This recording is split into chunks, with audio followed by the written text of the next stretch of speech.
All right, good afternoon, everybody. Welcome to the Bookmap Academy. We've got David here as a coach, and David here as a coach, and David here. So we're gonna go through some of your content and some of your trades and give you some feedback. That's what the Academy is all about: coaching and mentoring, as you guys know. Go through disclosures and then a couple items, and then we'll jump in. All Bookmap Limited materials, information, and presentations are for educational purposes only and should not be considered specific investment advice nor recommendations. Risk disclosure: trading futures, equities, and digital currencies involves substantial risk of loss and is not suitable for all investors. Past performance is not necessarily indicative of future results. All right, so a few things. As you guys know, the Blue Jacket competition is well underway. It started on the 10th. It will end on the 28th. You need to go register at bookmap.com/bluejacket, or you can use the QR code here. So you can still enter, no problem. You just lost, some days, about 10 days or so. You will get twice the credit if you show trades within Bookmap. So that's our big focus has been on trading within Bookmap because it can really help people understand, okay, that's where I got in, that's where I got out. And it also helps us give you much better feedback. Thus, it's also in the Bookmap Academy, get double the credit for your posts and if you show trading within Bookmap as well. Okay, might as well put the hashtag BJC on it once you register, and you'll get the Blue Jacket submission as well. All right, so trying to take advantage of it, that you guys are on vacation. We're all busy in the summertime, but continue on and show us some of your trades so we can give you really good feedback. And then congratulations in order here on some upgrades. Rob, as you guys know, did a webinar for us in replay mode, and he's been making some really great content. He has kind of found his way into trading. Therefore, congratulations, Rob. You are Bookmap Academy status, and you get Bookmap Global Plus free as you continue to make your quota thresholds. So you continue on just like you did before. Making your thresholds of qualitative and quantitative thresholds. Remember, though, if you show a trade, it's 2 times the credit. All right. So other notable upgrades here. Congratulations in order to Caesar, Vinny V, and ValleyFan. I know ValleyFan, you are already BMJA or Bookmap Junior Academy, but you guys have been doing some really great work. Now meet your quota thresholds to reach the BMA, okay, and then you can get Bookmap for free. You can double that quota, and you're already getting 2 times the quota, but if you double that quota, you will also get the MBO bundle for free. Okay, that would be the stops and icebergs as well. All right, so anyway, good work, guys. We'll be watching you, and show us what you got. All right, so this is the opportunity. Okay, let's jump in and take a look at some of the content here. All right, so we'll start off with David. Okay, and that's yours. Okay, perfect. Sounds good. Is Cesar with us? I'm trying to look down at the audience there. If you are, yeah, come and join us. I think he is in here. No, I don't see him. Let's see. You've got your next one though. Hold on a minute. Maybe we'll start with. Okay, I'm sorry. CMJ, is he in here? No, not yet. Interesting. Okay, these guys are always here. So they could be on the Scott, if that's still running, isn't it? Oh yeah. They could be. They could be. So you know what, David? Then why don't I start? Because I think a few other guys are in here. That you've got, yeah, Sharega, and we can open the mic for you. I don't know. I think you said you prefer not to speak on the mic, but anyway. We've got other guys in here too, though. So we actually Jack covered you, Sharega, and then Vinny V. So we got Vinny in here. Definitely have any. Yeah. So Vinny, we're going to cover you and with Jack, and we'll open the mic for you.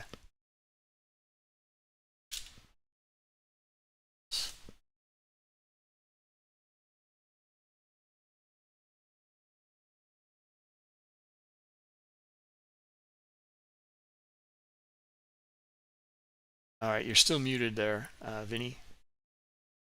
I'm sorry. Yeah, I'm here. I'm good. How's everybody doing today?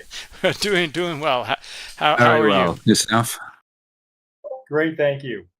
All right. Well, also you have been creating some great stuff here. And Jack could not make it with us today, so but he gave me notes and everything to cover you. So he'll probably, hopefully he'll get back and watch the replay mode, or I'm sorry, the replay in YouTube, and hopefully I didn't hack his feedback. So let me go through it here. Well, I had the same comment here with a lot of your content. Great checklist, so important, and then also market pulse callouts in the where do you have the market pulse callout showing part of your checklist? Okay, part of your checklist in here, and actually, I don't see it in your checklist. Noting icebergs, really great setting up your order flow. You got that, that's for sure. And then entry and target, very clear. So yeah, he loves your work here. Absolutely fantastic. It's short, sweet, to the point. Really loves the work you've been putting in, and yeah, it speaks volumes. That's why we've bumped you up, and keep going. So let's open up the image and look a little bit more in depth here. I don't know. Why don't you take over, Vinny, and walk us through more? Hi there. Yes. Thanks again for having me here today. And yeah, this was done today earlier. And yeah, this setup looked really well. You can see at the very top, you had the liquid resistance, and I really liked when I noticed the front running liquid. I thought that was great.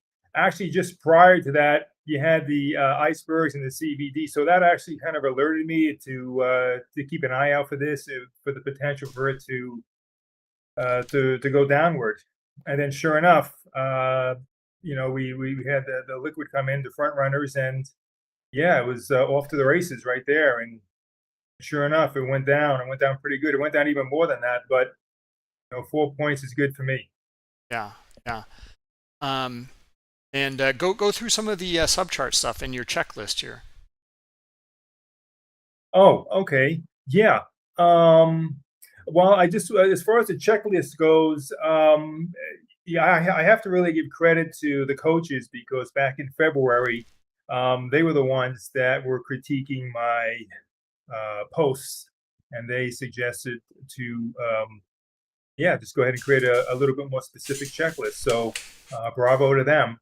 And yeah, as far as the CVD BPI, we've gone over that plenty of times, with buyers and sellers, and sure enough, we had those signals up there, just as you circled, and then we had the icebergs just below that. So that was a nice combination of both of them. Once I start seeing the icebergs like that just pop up, and there was a couple of them, and that really had me tuned in. And then I just waited until something else of value showed up. For example, the front runner was a great resistance asset, and that was enough for me. And boom, went ahead and entered. And you can see the bottom right where it went down, so it did go into the target zone. And yeah, that was it. Yeah. I totally agree with Jack on his feedback there. It's really clean. It's really clear. I mean, this is like really kind of screaming at you almost. The way that you documented it in here, it's screaming to you. Get in the trade. And You're right. I love it. So just Thank you. I don't really have too much to comment on. It would be good to see the trades in Bookmap, so we can maybe Okay. pinpoint like entries and exits. I know entry is in here, which is really good because it's just a slight little pullback after this kind of thrust down here. And then you're looking at targeting your liquidity. You want to be a seller with the momentum and a buyer where there's liquidity. Beautiful. Thank you. The only I would just say it's so minute is that front running liquidity in here. I don't know. I mean, I don't know what the technical. I've been using the technical term of front running as in your orders front running a high liquidity. An exit. Yeah. So yeah, more for kind of an exit. It could be an entry, but it's more about your order placement, and you are front running. The liquidity. This is more kind of like chasing. It's not front running. Okay. So and like I said, it's just a detail, and I just don't want to confuse people with some of the It's my job, terminology. Bruce. That's what I do. Yeah. Jump in, David. What do you think? What's your Yeah, feedback sure. here? It's no great charting, and nice to see the context below as well. Is always important. Nice to see some selling today for a change, has to be said. The interesting build-up of that liquidity, that front running, as you call it. You know, we all have our own words, which I know does wind Bruce up a bit. I call it sort of bullying and thuggery, and other words around that, Bruce, if you recall, that sort of bashing the price down. And an interesting one, it's a small thing, but if you look closely at sort of 55, 85 and a quarter, you see there's a large lot trader amongst that. You've got that little vertical white line. I look out for those on some of the charts that I'll be talking about later. You see that. So that's a really good intent when you know the big boys and girls are coming in, putting an order on the book, whether it's just to intimidate or to fill. That's another sort of soft tick to your checklist. And as if Stan was with us, if he had some connectivity, he'd be talking about flipping over to TM Pro and getting a feel also how you filter in there to see what the bigger boys and girls are doing in this potential move, which gives you confidence to get in and to maybe scale as well. Yeah. Thank you. Thank you. A good point, David, on the scaling. It would be a little challenging to scale. I mean, like I'm just thinking out loud on this. But because it's really, this kind of liquidity, offering down, and the reaction being this kind of sellers in here. I don't know if it's just a consideration. But maybe you don't. It's not a scale, because I don't know if the ES is going to give you much of a scale in here. It might. I mean, maybe you get in here and then you go, okay, well here now it's even looking better. Maybe that's it, or maybe you just double your say, wow, this looks really high probability. I may even consider like doubling my order size, and then just having a little bit tighter stops. Maybe I don't know. Sure. It's depends on your own style. And my usual thing, we're talking about David again, because I start my day in London. I live in the UK, as you all know. So I try and make my money in ETH, and then when it comes to RTH, I'm sort of really having a bit of a casino to it. So when these moves start to happen, as I'll often talk about the certain time of the day, and I appreciate you, I think West Coast, is that where it's starting to move, I'm getting the right ticks on my checklist. I'll get that single in, and then whether it's at 3 points, 4 points, I'll spank another one in there, because I'm less concerned about making money on this trade. I don't want to lose money, but I am then really rolling the dice heavily. And sometimes it works for me, other days it doesn't. On Monday, it was a blinder, Bruce. So. Yeah, David, this is always something like I always liked the way that you trade. because like you're reading the order flow, but then your risk management in there is like, well, it's doing this, I'm just going to double up, you know, Double up, yeah, that's it. or triple up, or I mean, like I've seen you like, you know, especially like it's astounding to see like on a fundamental release, like you know, some economic data comes out and you're like, well, that went up a lot, like I'm just going to jump on that. That's it. I know it does. It staggers people. If I do my sort of spot gamma plug where I start the trades, and when you and I were talking with Jack earlier on, he was sort of indirectly talking about the Nvidia trade, where I start out and I'm showing where I'm going, and then right, okay, I'm going to add a bit more in, and my break even moves, and I keep going on that until I've got quite a sizable position. But I'm relaxed about it because it's market money. It's not really my money I'm playing with. I know that's a bit sort of, no, it is your money, David, because there's profits. It might be unbanked profits, but it is really your money. But I often see it as it's not really my money because I've not banked it yet, Bruce. Yeah. Well, I mean, so that alone right there is huge. Because like, you know, you are able to be way more relaxed and objective, and just say like, hey, you know, this looks pretty good. Well, then if it looks pretty good, why don't I get in some more? That's it. And you're relaxed about it. So what if it doesn't work out? Hey, I protected myself, and I really didn't have it anyway. You know, is what your reasoning is. So good stuff. So very good, Vinny. That was great. I think we got some more here. I love the 4 points. Why Bruce finds the other one again, week in, week out. It's a great way. 4 handles, 4 points, beautiful. Do it all day long, all week long, all month long. Great way to make a living. Well done. Yeah. 4 points is a great little trade. Okay, so let's see here. We've got another, and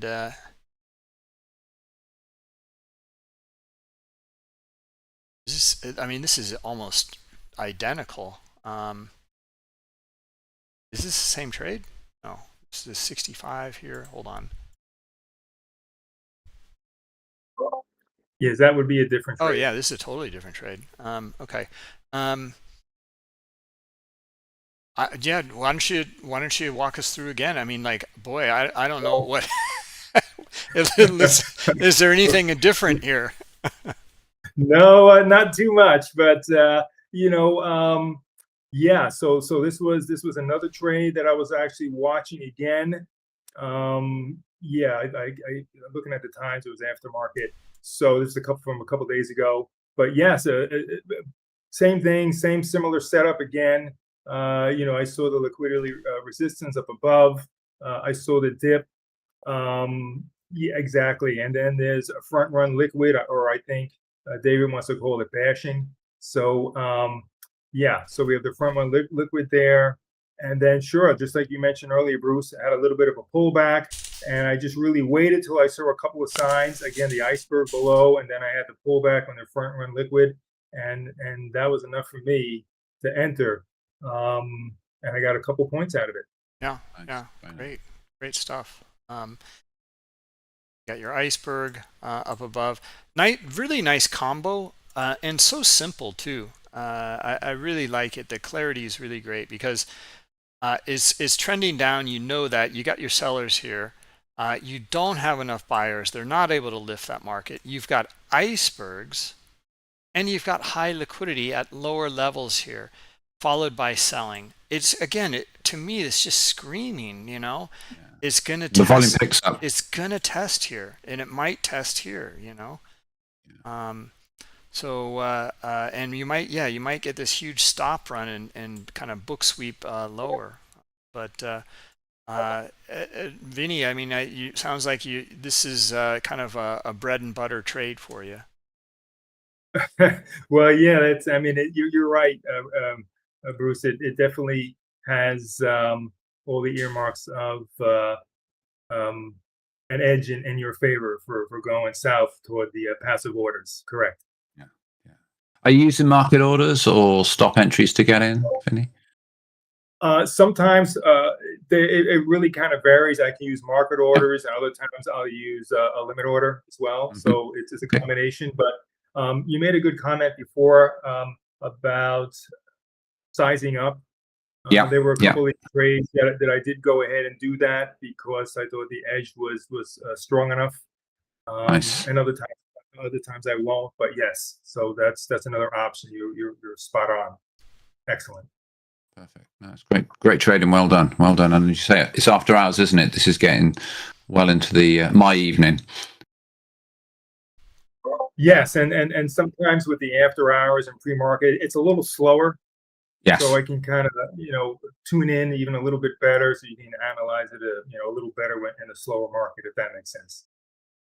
It does. It does. You do occasionally, as you get the sort of a real runner goes the wrong way against you, and you think it's moved on no volume. But other times it can be quite, I call it simple trading. That's what I often like about ETH is that it can be easier to read. A lot of that's because the equity market, whilst it is open, it's not full cash market. So you haven't got those smashers going on like we've seen today with the fangs. There's always zipping around and then the yanking the index with it.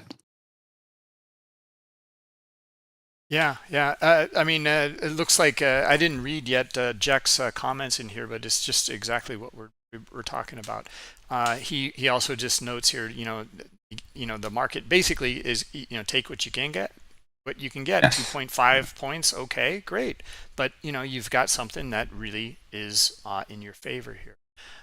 So nothing you can do about that. Yeah, he just says he'd love to hear you talk about the base hits and how taking small opportunities adds up. Something that Jack has discussed before. I'd love to hear it from others. So I don't know if I have any comments on that, Vinny. No, you guys said it best. Yeah. So I just want to thank you all from the experts for providing me the feedback, for making me grow. So I really owe it to the entire coaching staff. So thank you very much. I'm deeply honored. Welcome to the team. Oh yeah, Team sport. it's a pleasure, and like we're elated to have stuff like this because it helps everybody become better. So it's really a win-win. Just one more comment on your checklist. When did you start putting that in or using that, and then how did it help you? Yes, sometimes I don't even realize I'm putting in a checklist. But what really started it off was several months ago. I was doing something similar like this, but I can't remember. The coaches were critiquing my setups, and they said, "Well, Vincent, why don't you go ahead and Vinny V, why don't you go ahead and put in specific, a checklist?" And so I went ahead and do that. And they also suggested putting in a date. So that way, whenever you go back and look at your this type of trade, you will know what the start date was, or when the date was, and your checklist. So it's straightforward. Yeah, yeah. Okay, yeah. I just think it just seems those that are using the checklist are getting so much more out of it. The clarity in their trading has improved tremendously because they know what they're looking for and they have to identify it on the chart. Yes, Bruce. Yeah, just to chime in, you're absolutely right. The liquid resistance, Scotty zones are in it as well, icebergs, everything you said. Correct. Thank you. Yeah, no, great to see. So I just wanted to get your feedback on it. Okay, well, yeah, thank you, Vinny. And I think that's all we got for you. Great job, Vinny. Great job. And then let's see. I think CMJ is back in, so we're going to jump over. Sharega, I see your hand is up. So are you game to speak? I mean, we'll come back. We'll double back to you, I think. I wanted to get to CMJ and some of David's coaching. If okay, all right, we'll double back to you. So let's see here. CMJ, all right, you are up, and let's turn the mic on for you. Invite you to the stage. Yeah, come talk us through it, please. Yeah. Quick heads up. This one I pulled off Discord. I know it all takes time to do our spreadsheets. I get told off as well for not doing my spreadsheet, don't I, Bruce? So Not if you can really. You're okay. amazing. You are amazing. You are a machine. Too kind. But we all need to do our spreadsheets. That's what I'm trying to lead to there, Bruce. Even though dogs like me still do our spreadsheets. Yeah. So right, CMJ. Yeah. Yeah, Talk us through. you're muted. Got you on stage, but still see the mic is muted. Hey, there you go. All right, sorry about that. Oh, you're very faint. You're like at the other side of the room. Oh, okay. Let me change from my headset. Okay. Just a second. I'm sorry.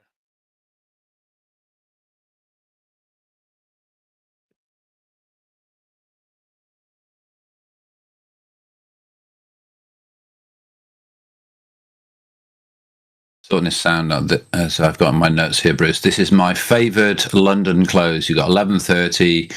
You got that rally up as trades are squared off, etc., etc. We grind along, and then we get on with the post London European close, and off the price breaks out. But we'll hear CMJ talk. Can you hear me now? Yes. Excellent. Brilliant. All right, sorry about that. Yeah, this is a VPOC migration trade that we work on in the Traders Lab with Tom B. Yeah, and it's not necessarily an area that I would usually engage in because I'm using the overnight high as the support. But I was watching the consolidation, and it was. In that particular time fractal, it was on the outside edge of for a higher rotation. So I was trading outside, outside in, basically from that particular range. Yeah. And I saw the test below overnight high initially, and then it was ranging between the which was a high value node that turned into the VHN when the VPOC migrated up. I saw it ranging between that area, and so once I saw the support underneath holding and the liquidity coming in on the bid, I took the trade. I'm not gonna say a little early, but a little early because my stop was gonna be right. My stop was underneath the overnight high, and so okay. Once we had the VPOC migration, and I saw the exhaustion, I took the entry, and my targets were the prior week high and the HVN up above. So nice target, that sort of 8 hand. Was that a market entry there, CMJ, or did you use a stop on the breakout? It was a limit. Okay. Yeah, I pretty much take a limit entry on everything. I missed some, but I've just been using a limit. So limit on the pullback. Yes. Okay, so you got in on this little pullback right in here. Mm-hmm. Okay, great. Yeah. Yeah, nice. So I'm sorry, where is the POC? Is it this red? No, it's not this red line. It's the yellow one. Yellow. It's the same as the VHVN at 51. Yeah, 55, 12, okay. 50. All right, I see it. The yellow line is just the dash line is just lines I draw at outside edges and low volume nodes as a way for me to just visualize areas that I can anticipate some type of reaction. Either it'll blow through it or it'll hold. So if you look at my charts, you'll see a lot of dash lines where I've been looking at low volume nodes in the area where there's a lot of liquidity sitting in the book before the open. Like if it's liquidity that's sitting in the book overnight or for like a couple of days, I'll go ahead and just line those as areas to keep an eye out for. Yeah. It's a great trade.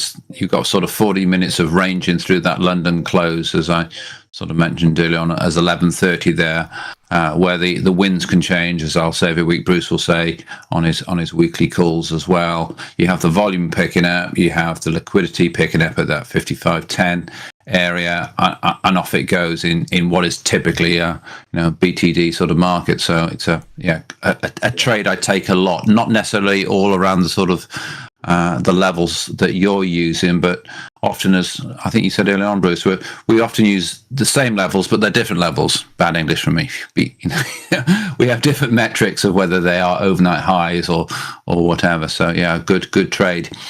In terms of your sort of setups with Tom, is there the theme we were using on the last discussion in terms of sort of scaling hard when you see that price almost get vertical just before 12:30, where you see that it gets to about nearly 85 degrees here? Is there within your trading setup there where, like for me, I am spanking hard by then, as Bruce was talking about a few months ago? Not for me, because I've just been trading a lot, so I'm not really I'm not comfortable just per se of adding to trades like that. Mm-hmm. And actually, I had already had my target. Beautiful. Yeah, agreed. And so it I got out at my target. Yeah, I messed up. I got out at the prior week high. Initially, I said I got out at the HVN, but I got out at the prior week high, and it took off as I had my target set. And that's one thing that I've been kind of bouncing back and forth with. But with me only trading 2 lots, I just have been trying not to skip targets, because it seems like every time I skip a target, it comes back reversing on me. Yeah. I mean, it's been a sort of common theme, I think, over the weeks, isn't it? And from Crash and others sort of chipping in about using whether it's micros and minis and so forth. And we all wish to keep the runners on, like we mentioned about Monday with the sort of Tesla rally and so forth. But if there's a way to develop your trade management so you can keep a bit of skin in the game whilst hitting your targets. Again, I know that's easy to say, and my line about we're all great traders on the left-hand side of the chart, aren't we, Bruce? Yeah, we're all brilliant. Yeah. Real brilliant. Yeah. What would be nice to see here, we saw some lovely sort of picture-in-picture charts over the weeks, and there's a couple coming up as well on mine. So if there's a chance when you're doing your post, you're able to sort of pop in just a sort of zoomed out view. It might be a candle chart, it might be something on Bookmap, just to give it a little bit of context. That can sort of help the viewer. But I know I'm getting a bit picky here, aren't I, Bruce? No. I mean, I would just say, like, whatever helps you the most, CMJ. Like it's very clear. This is what you're looking for. You've marked that up. And David is he's kind of pushing you a little bit, like consider this or consider that. And I totally agree with what David says. Maybe a little more context, maybe consider scaling, because you nailed your setup now, and you nailed your risk management too for what you're doing. However, there's other times, like, I mean, look where price came out from. It's blaring up here, right? And then it consolidates here for a little bit, but there's still a lot of buying in here, and they're still moving the market. You've got the strong bid, and then you've got bullying. I mean, they did stay in here. Okay, true. It looks like they may have pulled a little bit. It's hard to say it at this level, but it's squeezed in. They pulled, and then they came on the bid as and more then they're support. underneath here again. I mean, like, so you got a lot of really nice things. So I mean, this is the flag pattern, we talk about. So what you're talking about though is the VPOC migration. So volume traded way down here someplace, and then all of a sudden there's a dramatic shift, and now this is the most traded level. So now that's a really good sign, and you've got these other confluences in here. I mean, I it's just I don't want to push you too hard, because what you did is fantastic, and you nailed it. You nailed the trade. It's a really big winner. Just maybe like you could take some off, because you don't know what's going to happen up here. But try to either hold your winner for longer. Like if it's up here and you don't see any selling at all, like maybe you can consider like, well, maybe I'm going to go up to this level of liquidity. Right. I don't know. Just do what is comfortable for you and build your confidence. The next step would be like, you know what? I noticed a lot of times when it's kind of this strong, I can get more out of it. Right. Yeah. I agree. And maybe that's helpful.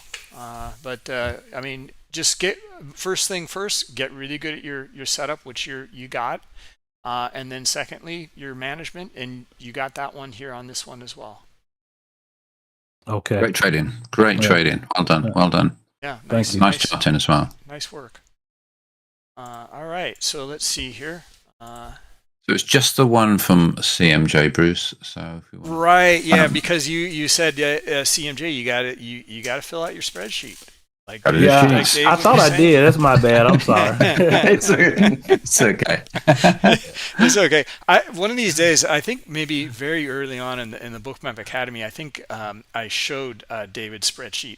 It's insane. I mean, he's got like 134. I used to have less so these days, but yeah, I did in those days because those were the days before I got banned off all social media, Bruce. So I was all right then. I think sometimes I get tunnel vision, and I'm putting my trades in my Notion journal, and I'm forgetting to go back and add it in my spreadsheet. I need to do it all at the same time. Perfect. You'll get there, fella. Don't worry. Yeah, I mean, I would just say try to keep a tab open of your spreadsheet. So as soon as you post it, just go to Discord, copy the link, and paste it right in, and then you're good to go. I mean, it'll take you like a minute to add the date, and that's it. Yeah, no excuses. It's me. All right. We hammered that one home. Then I think so.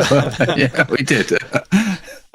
Let's see. Caesar, I don't see him in here today. Thank you, CMJ. Caesar, I don't see him in today. But let's go through it since you're in here, David, and it's late your time, so we'll jump in. And, sure. Yeah. Well, great chart in here. A good use of the picture-in-picture, which we've seen from many traders. So it does help give that nice sort of context in terms of the range, direction of travel, and so forth. It also is interesting to see another setup of shorts, which I do think is quite bold in the current market. I know we've had a bit of a sell down today, but very much in a very sort of hyper bullish market. So it's good to show that context as to why you are thinking short on here. So that's very good. It's hard to read the text on here. I appreciate that, Bruce. The long and the short that he's talking about is support and resistance, and where those flip around when the price is broken down. That's what the smaller box is talking about. It's fundamental where you break through a level, and then that what was support is becoming that ceiling, and that's the trade that he's looking to take. So it is that classic, then the lower highs. The question I would have to him if he was on the call, and we can all get a little bit blind, perhaps politely, rudely on our setups, where we're determined to take the short, which is great in terms of those deviations against VWAP as he's illustrating. But at the same time, there were some very nice long trades, some very sharp Vs coming back off the various deviations and EMAs that he's using to lean into. So I'd be curious as to know why, bad English for me, why you were very hell-bent on just shorting this bullish market where there was opportunity to take some longs. Also, it'd be nice to get a little bit of confidence. I can see if we look at the top of the chart, Bruce, he's got the tabs open of the key stocks. Fantastic, nice to see that. Something a lot of us do, I do, as you all know, is to when you're doing these setups and you're looking for these breakdowns, are you flicking across to look at Nvidia or Tesla or whichever, Facebook or something, or Meta, I should say? And if so, putting that bit of context into your posting is also very good. You know, I've mentioned several times about Monday that really was Tesla's day. For whatever reason, we could talk about again, but it was Tesla that drove the market madly up on Monday. Yesterday, we had another load of crazy stuff on Nvidia. So if you've got access to that, bring that confluence in and looking at the order flow on those charts just to marry up if you can as well. So, Bruce, comments, please. No, good stuff. I mean, I really like the work here, because this is, you know, most of it here. Well, the picture-in-picture, higher time frame context is great. And then look at this move here. Get the pen. So this move here. How did I get over to that? Okay. Still.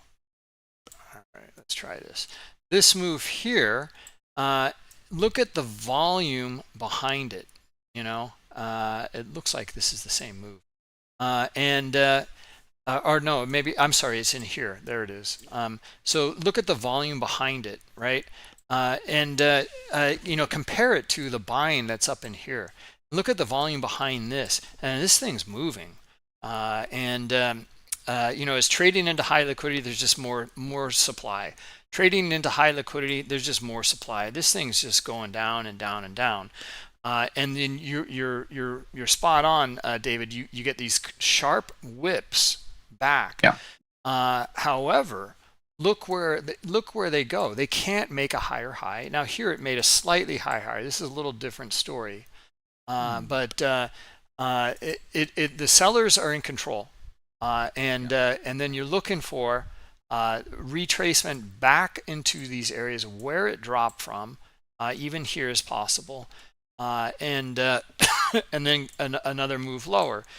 This is just whipsawing back and forth in here, like you said, David. And then you've got your standard deviations here off of your anchored VWAP, and is what it looks like to me. And then you got the continuation, right? Now, kind of choppy in here, but you still know that there's more sellers than buyers in here. So that you really can't see in here. In Bookmap in here you can. Now, I mean, this is going to show up. You'll see it. You can see it down here at least. But there's just still more sellers. So this is still going lower. And that's exactly what you're looking for. And you noted in here. But you do see kind of a transition here, right? Because of these pockets of buying start to come in, but they fail to move it. Still going lower, but here, pocket of buyers. Now, higher low down here. And probably broke here and went up into this level in here, and then maybe a little bit back and forth, but probably started to see some sort of reversal. I don't know. Yeah. But this is how it unfolds. This is the mechanics behind it. This is the structure of the market. Great stuff. I mean, that's everything else you mentioned, David. Those are my 2 cents worth. Yeah, no, it is. The other thing I did put in the note, and it's into those volume bars as well, Bruce, in terms of we can see the red selling volume bars are delivering the price down, but for the price to go back up in that middle part where your hand is, was that no? So my hand, here. yeah, where you are, yeah, here, yeah. It is that there's the green buying bars are relatively a little bit lower now, so it's not a necessarily a trading signal, and something again my line we've talked about in previous weeks is that it's given a little bit of a hint that yes, there's selling going on, but when the buying comes in, there's not a lot of buying, but it's actually moving the price quite a bit. Yeah. So it's giving you just a hint of who's really in charge. And as you say, you know, my line again, we are in an uber bullish market. Look, you know, we need to get towards 6,000 on the S&P. So on the short side is bold. That's for sure. Yeah, good point. I mean, Yeah. like when we see this kind of turnaround like this, these are some of the things to look for. Like you said, who's moving it on and on what kind of volume. So the relative volume, Scott always talks about the relative volume, and it's starting to pick up. Okay, there's still more selling, pocket of selling. You see that transition take place from pockets of buying amidst tons of selling, Yes. and then but they're failing to move that market. Now we're starting to see more buying, and now we're starting to kind of see pockets of selling. And they're not able to move the market yet, but the buyers are, like you said. Good point. Yeah. David. So let me just cover a Go ahead. question, please, Bruce. In the notes, in terms of London closes in the UK time of 4:30, and that's 11:30 New York time. The other interesting time around there is 11 o'clock or 4 p.m. in the UK, and that's where you get gold as a soft fix. You look at gold today, GC, you had a massive blip up, really huge rally up into that soft gold fix close before the price then came back down. And I keep saying these things, knowing these times of day, not just when the news is coming out, but when these different markets close, open, when oil opens, gold closes, etc. Just having a feel of, okay, the price might move now because of trade. I just say traders squaring up, Bruce, isn't it? I know you talk about that a lot on your daily, time of day. I mean, like time of day, yeah. And what is the reaction around those times of the day? Yes, yeah. And it's critical. Yeah. And you're anticipating something. And what is it? And if price had moved down quite a bit, well, they're, like you said, David, you'd look for them to start squaring up.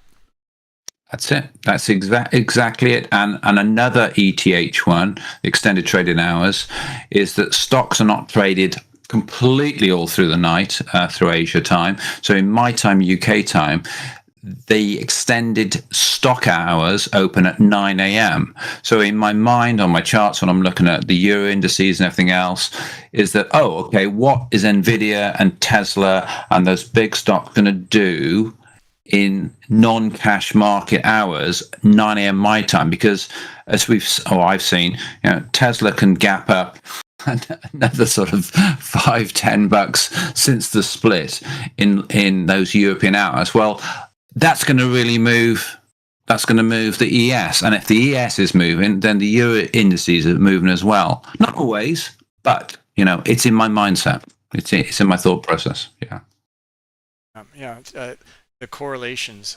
It's just value. It's about value in general, and it'll sync or kind of affect other markets.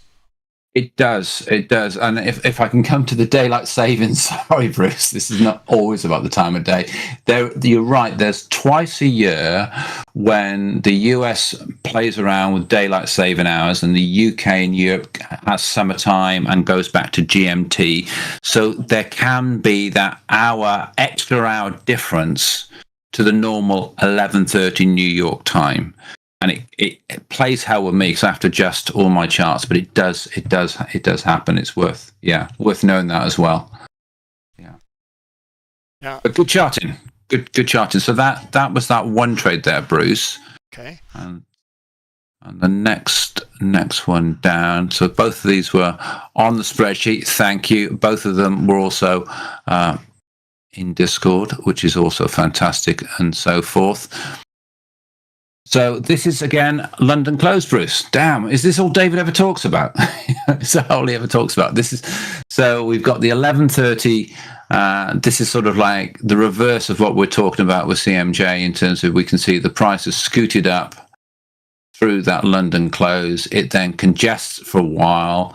The trade he's taken here has been regarding, VWAPs, VPOCs, breakdown, etc. It's nice to see he's honestly talking about, I was getting in perhaps a little bit too early, so I got a couple of failed entries and trying to take the short off that. For me, the key there, I'm not saying I wouldn't have got caught out either, but we can see at 12 o'clock, Bruce, so it's 30 minutes after Europe, London has closed, we do see a pickup in volume.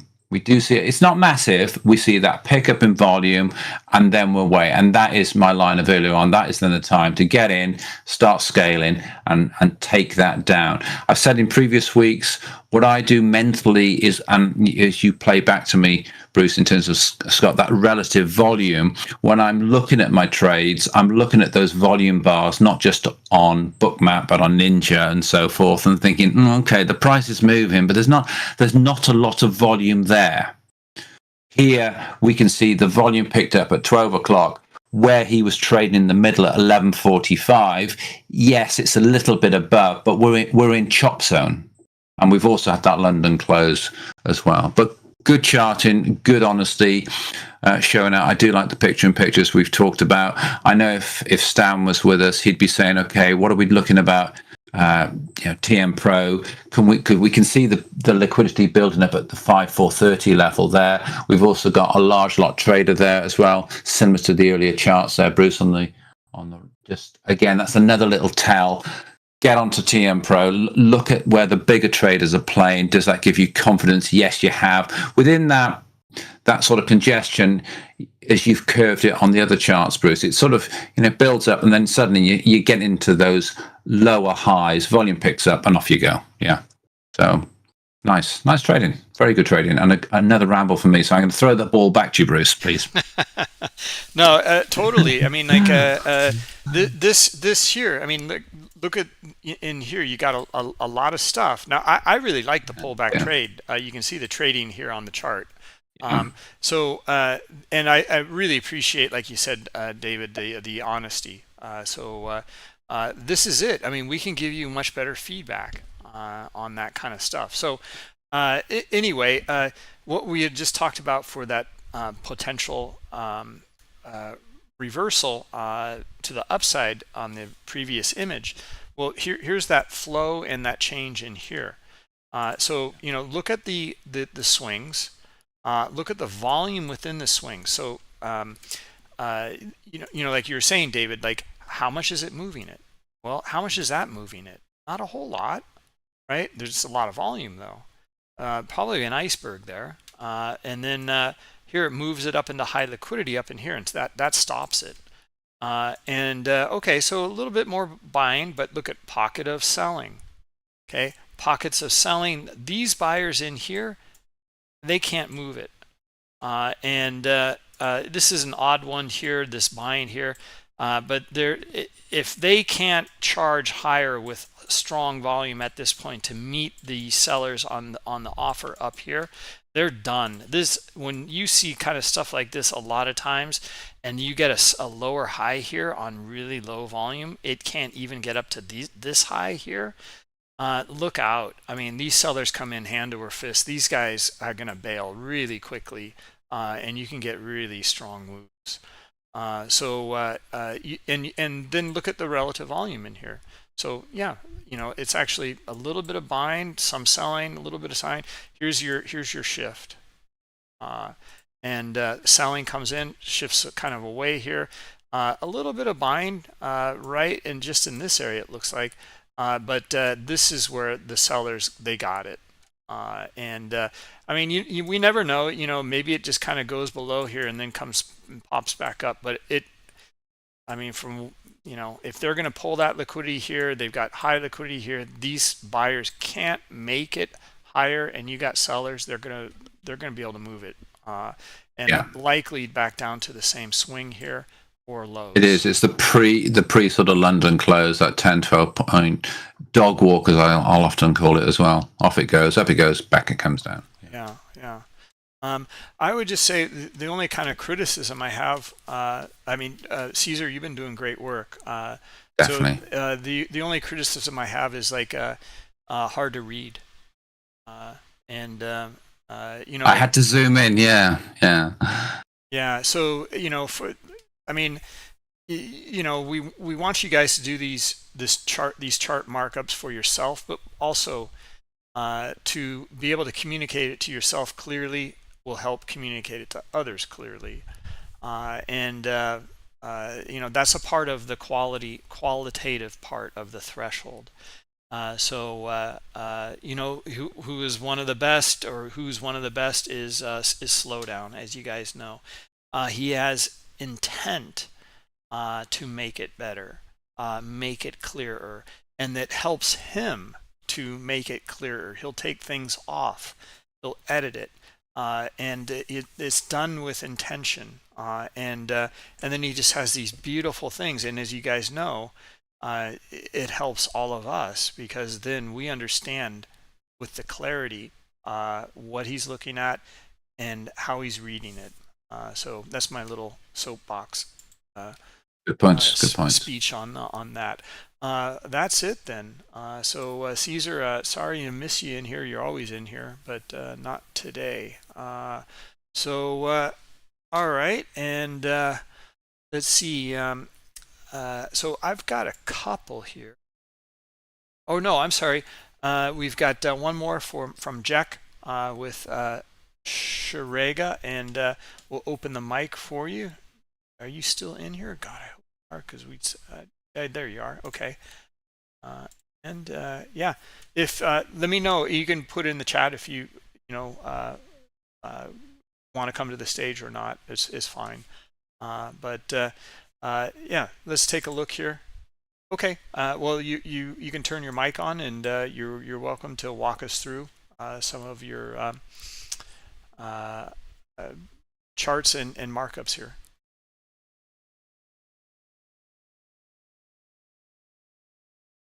Just accept the invitation to the stage, and if not, just let me know, and I'll stop badgering you.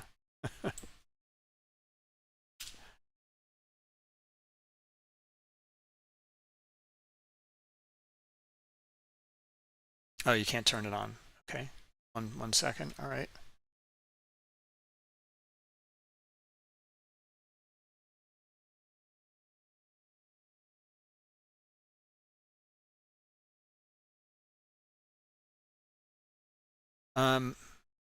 So Jack, clear strategy, naming annotated prominently for easy read. That's good stuff. Clear review of what you saw. Clear setup. Going in, what you're looking for going into the trade, and how the order flow led to the setup and entry. Let's take a quick look here. And you kind of have a unique way of looking at Bookmap. I'm kind of curious why you took the heat map off, and why the Stark charts in here. You're not getting too much out of it. Just really a little bit of volume, but price structure. And maybe that's what you wanted to note. So, in price structure combined with volume, as well as that liquidity, the other side of the trade. That's where Bookmap really shines. Right. Yeah, I love it that you're trading from the chart. That's great. So we see your entry here, limit sell. So you got on the pullback, and then you got your stop loss up here. And you also had your pace of tape. I know there's been some questions about pace of tape. I'll be happy to go through them tomorrow in the webinar if you guys are interested. Oh, a note on that too. Like, I just want to let you guys know. One of the things in here in this Bookmap Academy is by design. This session is for you guys. It's not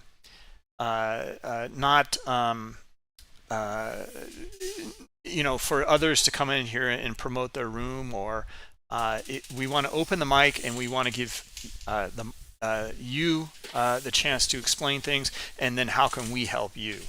So this is like your turn to shine, and it's no kind of promotion or stuff like that. And if I invite you to a room, it is to demo something only. It's nothing more than that. So just I can help you maybe answer questions. That's all. But just we don't want to invite, for example, outside influencers. Okay, so just to let you know, like, we don't want others in here and then to go, hey, and for $9.99 get my room or whatever. We're here to go through and coach and mentor. Definitely. All right, so let's see. It looks like your mic is on, and I don't know if you can speak, Jarega. I don't hear anything.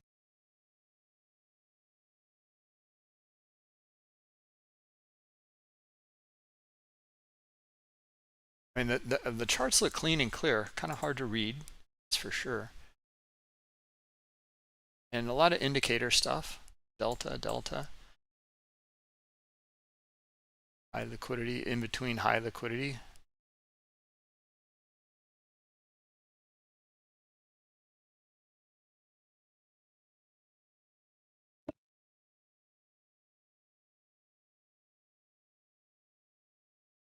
All right. W pattern, M's and W's is what you're looking at. Okay.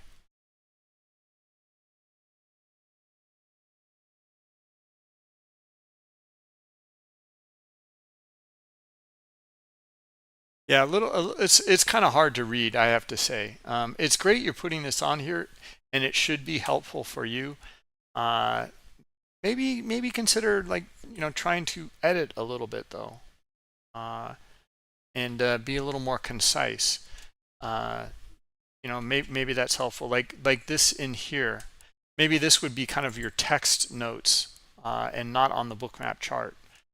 So a lot of you guys, like in the Academy room, you'll have your text like this, and then you'll show your chart, and you'll just kind of point to a few things, and you'll have your checklist. I really like, though, the way you have your number one relates to this here, number two, and no, see number two. Oh, you got number 4 there. Okay.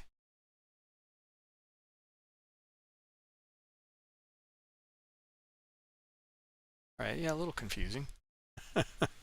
All right, so it looks like we can't get you to speak. I don't know, David. Do you have any comments on this? Not a great deal beyond what we were talking about with Jack and yourself earlier on. It in a positive way, it's nice to see another sort of configuration of Bookmap. We've seen different colors over the weeks and so forth where we tune it to ourselves. So it's nice seeing someone look at it and think, actually, how can I tweak it to tell me the information I wish to use to trade? Yeah. To think out of the box. Yeah, absolutely. In that sense, yeah, I'm totally in agreement with you and Jack. And then in this case, like, yeah, okay, we got volume, we've got some liquidity and price structure, but we also have you looks like you're using pretty heavily the market pulse, and which is fine. Just as long as you know that the market pulse tool, like, is to align this with the liquidity and align, like, these spikes in here, align it with the liquidity, align it with the volume, and the price structure. So top of the range in here. Okay, now you got some spikes. You got 1 and you got 2. Let me try that again here. So you've got like 2 market pulse spikes in there, and you've got high liquidity here, failure to see much volume in here, And then yeah, you can look for it maybe here as a potential sell down to the bottom of the range or bottom of that range in here. Starting to align these things with the indicator. So the indicator is just a confluence. All right, I guess we lost you. That's too bad. Or maybe you'll come back in.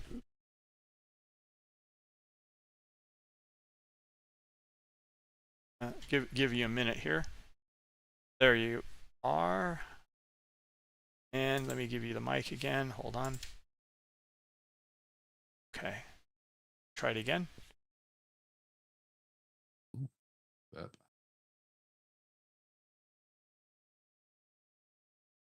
Oh, Can you hear me? Oh, there you are. Welcome. Welcome. Oh, hello. Good evening. Good evening indeed. So yeah, I heard what you said about my strategy and my book map, and it's look very clear, and it's really awkward because all the time I see, people are using liquidity as a helper. For me, I trade only ES futures, so in my opinion, 95% of that liquidity is fake. So I try to keep my charts as simple as I can. So yeah, I would like to explain my strategy and what I'm looking during the live market, and what is my main indicators. And can you hear me? Yes, yeah, you're coming through loud and clear. Yeah, so which picture first? Tell me. I will explain. If this one here, if you can see it. Yeah, of course I can see. Okay. So my main indicators are market pulse, and it's so overpowered. It's so helpful for me because it tracks algos, and especially right now when they added a pace of tape, it's really good indication. And I see that people are using mainly market pulse volume pressure imbalances, but my main indicator from market pulse is absolute volume, absolute delta values. If you understand what I'm saying. So you can see percentages or absolute values. So yeah, I'm not shown in that picture because it's little complicated, but if you look enough, you will notice that there are specific patterns in absolute values that make sense to you in the long term. I have specific names for them, but I will not go deep in that. Of course, if you want, I can show you, explain you, and it is so overpowered, and it saves me so much money. So right now, I will explain this picture. So I have classic W pattern. I longed over here. Point me to where. Oh, you can see my mouse here? No, I cannot see it. Can you see? No. You're going to have to point me to where it is. I see your long. So, I see your long here. I see a short here and a long here. Yeah. So it is recorded order flow. So at that time I was shorting, but during review I noticed that it was very clear. A long entry, and I want to explain. So at number one, you can see that right now when we have so bullish market, I want to take longs only when I see some trend lines break. Yeah, so you can see green dotted line in the left at sell delta where 21 points. This one or this one? Yeah. Okay. It's this one. Mm-hmm. So it's a short-term trend line. It's so I wait till price comes back to that line and breaks it. And from that moment, I only look for the longs. Yeah. So as you can see, when price broke that line, it comes back very heavily with buy volume dots. You see in 2110. So you, yeah, in here. and comes back comes back a couple times with sell delta volume dots, and basically they can break the specific price level. They tried 2 times, and what I noticed also that it was some liquidity was shifted from the lower price to upper price, and you can see green yellow lines liquidity is raised bullish below In here. I'm at Hmm. and you can see it changed colors from yellow from red to yellow. I'm talking about below, but yeah, you showing the right place. Yeah. Mm-hmm. So basically it's bullish pattern. Somebody is raising liquidity and they are willing to buy at higher prices, so it's making bullish pattern. And if you notice that sellers can break the specific price level, yeah, it's 40 54 50. So can you zoom out? I want to see, because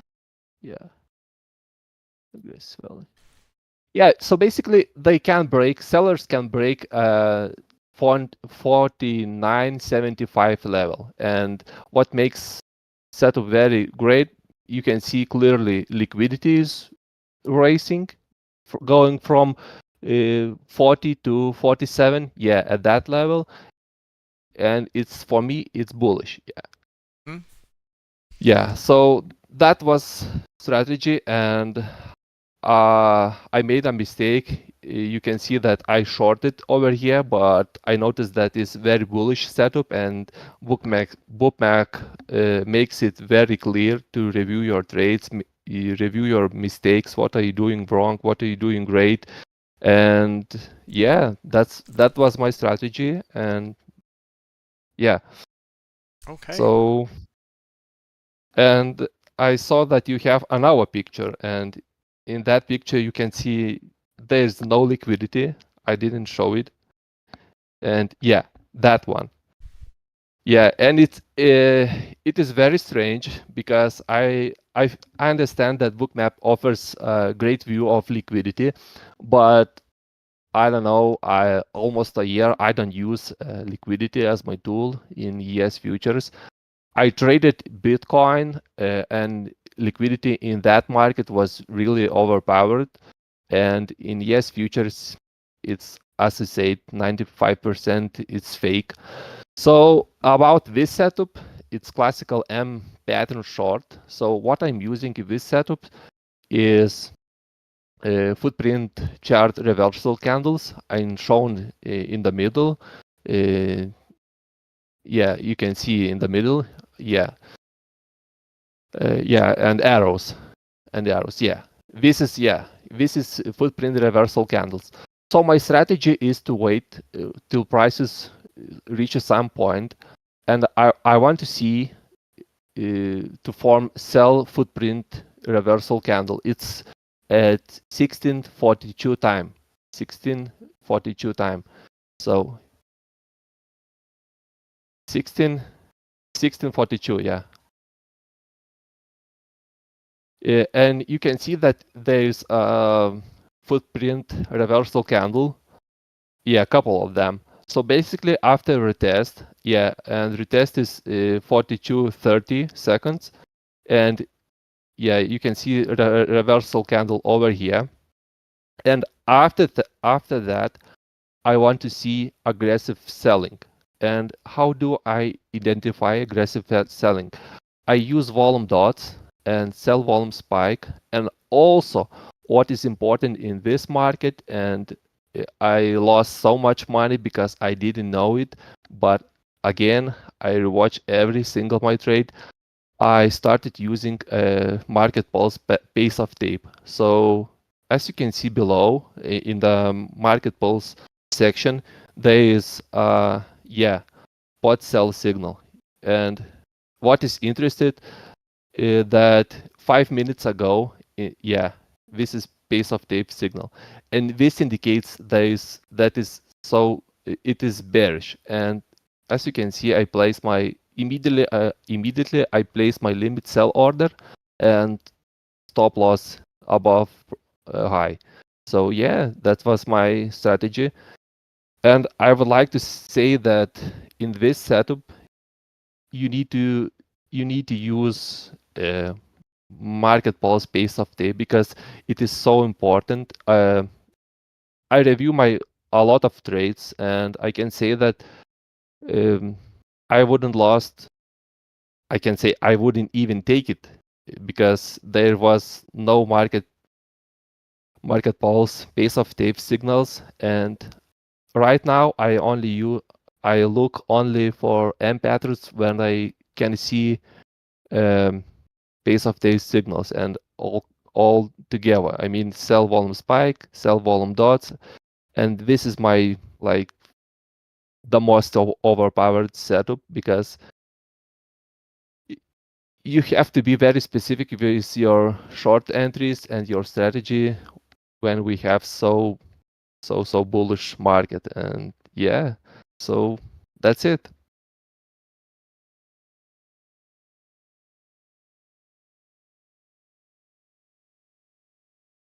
Questions? Oh, I'm sorry. Just let me go through just a couple comments, and then David, I'll let you Sure. take over. But so here, I really like this pace of tape as well a lot. And there was someone that was, I think, in the chat today was saying, well, I don't really get it, or I don't understand the use case scenarios. We'll go through it. We'll go through it a lot more. We'll post, I'll post some images, etc.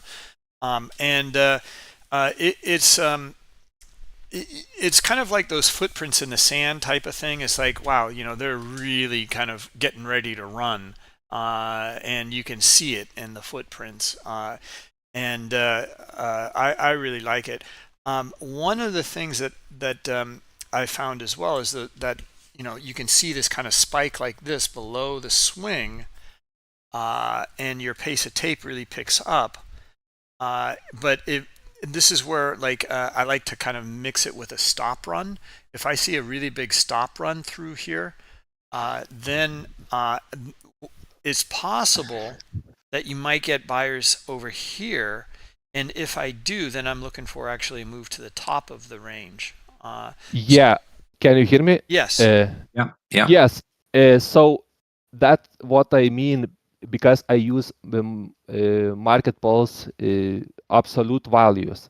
And it's so important to notice that sometimes you get huge absolute value like 1 million when price goes below that point as you shown, but in that place it was splitted absolute values. It was like 300 retracement to retracement, and when spiked 1 million.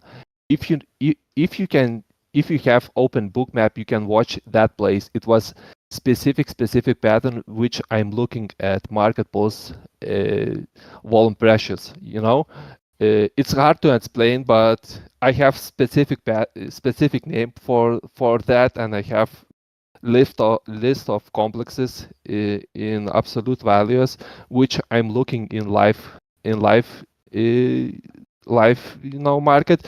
And in that retracement there was no bullish patterns in absolute values, and it is very important to know that, because everybody is looking at stop losses and etc. because they produce huge volume spikes and huge imbalances. But what makes it so nice if you use market pulse absolute values, you can see if it's spike or split volume.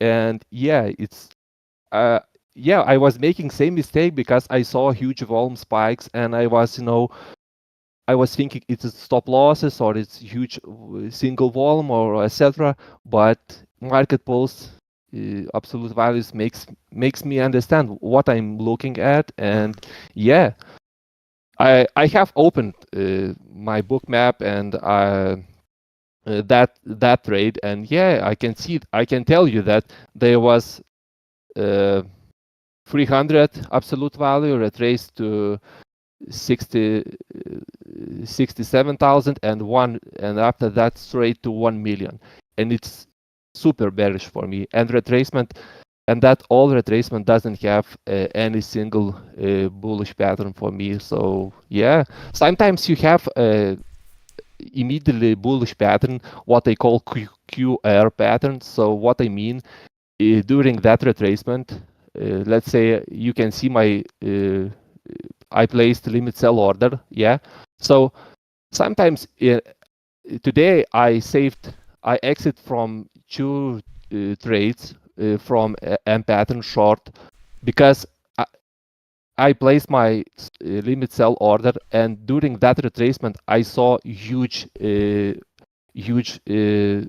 imbalances in market pulse absolute values. So basically I entered and exit, and a few seconds later I exited in 0.5 positive trade, and basically I avoided my stop loss because yeah, and market pulse is so great, and it really helps me to understand what is going on. And I can show you some setups. Next time I will post market pulse specific patterns which I'm looking for during the live, and you will see it's game changing. Yeah. Oh, that's great. It's great to hear that you're finding it extremely helpful. You should talk with Crash about it. He also is a huge fan. I would just like to say one more thing and encourage you about don't give up on the liquidity. It really is kind of, although it is true what you say, like 95%, it's not fake. There is no fake liquidity per se. It's just they don't have the intent to trade, or like this kind of liquidity way up here or way up here in these areas. They're not going to trade unless price comes up there. So they might just hang out in the book, and all of that liquidity is therefore, it's not. It has less meaning. It outlines price structure and levels and potential. But where I would encourage you is to take a look at where it does trade, because you can get. I personally believe it. This is like here or here. It gives insight.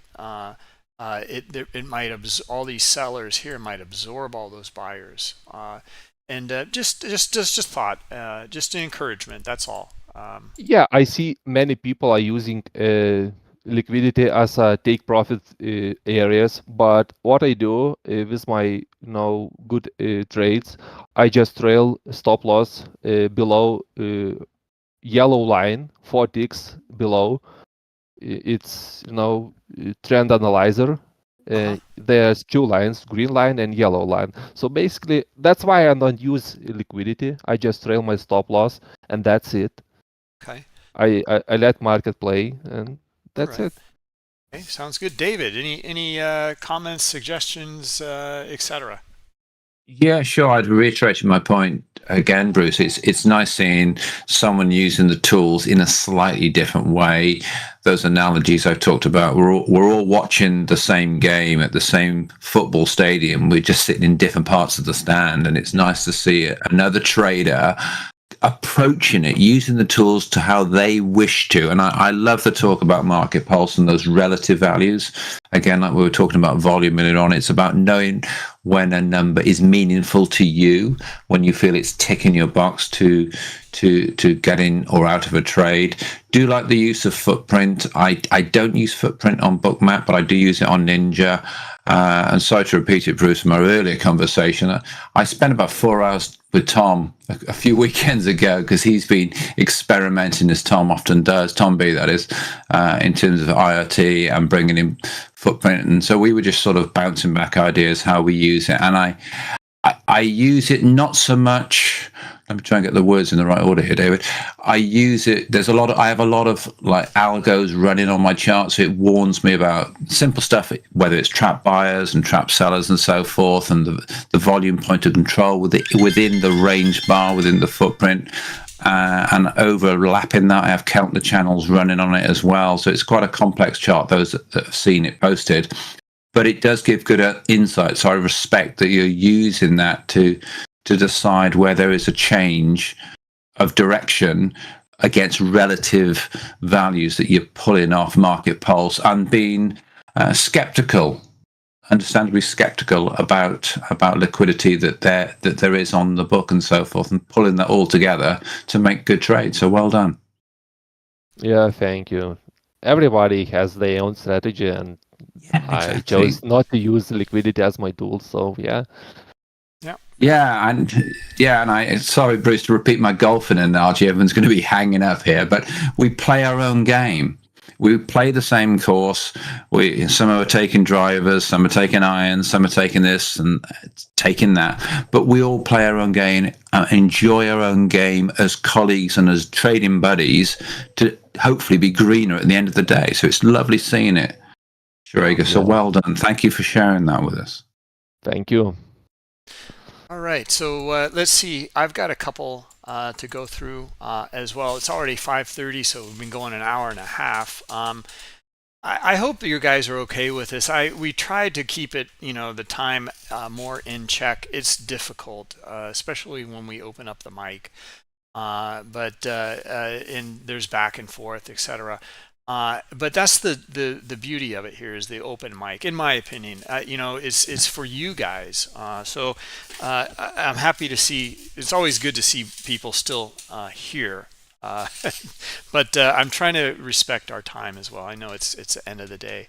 And like David, is over in the UK, and like Jesus, it's like 10 o'clock there, or 11 o'clock there, whatever. So Questomondo is not in today. He's been making some really great content, but I think I'm going to skip him. And he's not in, because I want to open the mic for those that are here. And we got a new guy in here, Johnny Hot Wheel, and he is a crypto trader, and he's got some really good stuff in here too. It was something I wanted to go over as well. I love it. I love the markups here. I love what he's got. And he shows where he's entering, etc. In here.